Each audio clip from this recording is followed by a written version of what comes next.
오늘은 유사수신행위에 관해서 설명을 드리겠습니다. 유사수신행위 많이 들어보셨을 겁니다. 유사수신행위라는 것은 유사, 즉 비슷하다, 수신행위.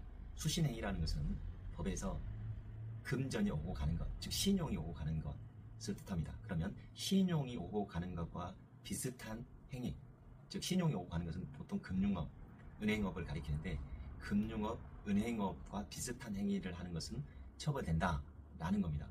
보통 금융업, 은행업은 당국의 엄격한 규제를 받게 돼 있습니다. 즉 정부의 인허가를 받은 금융기관은 선량한 거래자가 피해를 보지 않도록 엄격한 규제를 받고, 정부의 인허가를 받지 않은 자가 금융기관처럼 마치 광고해서 선량한 투자자에게 투자를 권유하고 투자금을 받아서 무리를 일으키는 것을 방지하기 위해서 정부의 인허가라든가 등록을 받지 않는 유사수신 행위를 업으로 하는 자는 엄격하게 처벌하고 있는 것입니다.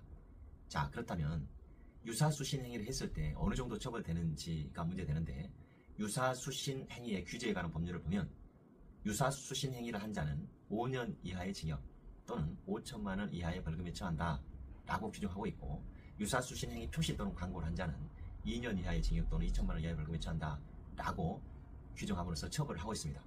유사수신 행위라고 하는 것은 쉽게 말해서 형식 여하를 불문하고 금전을 보통 출자를 받거나 예금 적금 형식으로 돈을 받은 다음에 돈을 받은 사람이 투자하신 분, 또 예금 적금을 한 사람에게 원금과 원금 이상의 수익을 나중에 돌려주겠다는 것을 보장해 주는 겁니다. 즉 장래 출자금의 전액 또는 이를 초과하는 금액을 지급해 줄 것을 약정하고 출자금을 받는다든가, 장래의 원금의 전액 또는 이를 초과하는 금액을 지급할 것을 약정하고 예금, 적금, 부금, 예탁금 등의 명목으로 돈을 받는 겁니다. 이렇듯이 결국은 금전을, 즉 신용을 받는 겁니다. 나중에 원금 또는 그에 초과하는 이익금을 지급하겠다라고 약정하고 받는 겁니다. 그렇다면 그 받는 행위 자체를 하면 바로 유사수신 행위로 처벌되는 겁니다. 왜?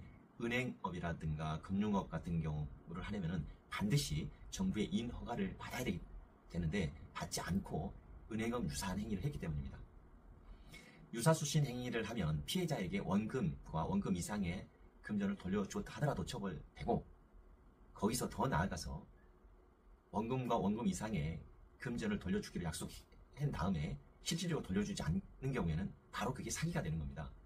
즉 원금과 약속했던 수익금을 돌려주지 않았을 때는 사기죄까지 성립될 수 있는 게 유사수신 행위입니다.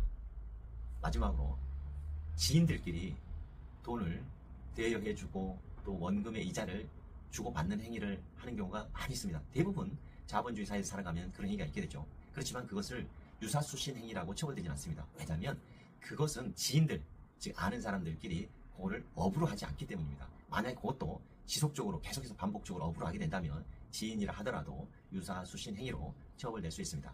자, 오늘은 유사수신 행위에 대해서 처벌되는 것과 처벌되지 않는 것에 대해서, 또 사기죄와 관계에 대해서 말씀드렸습니다. 감사합니다.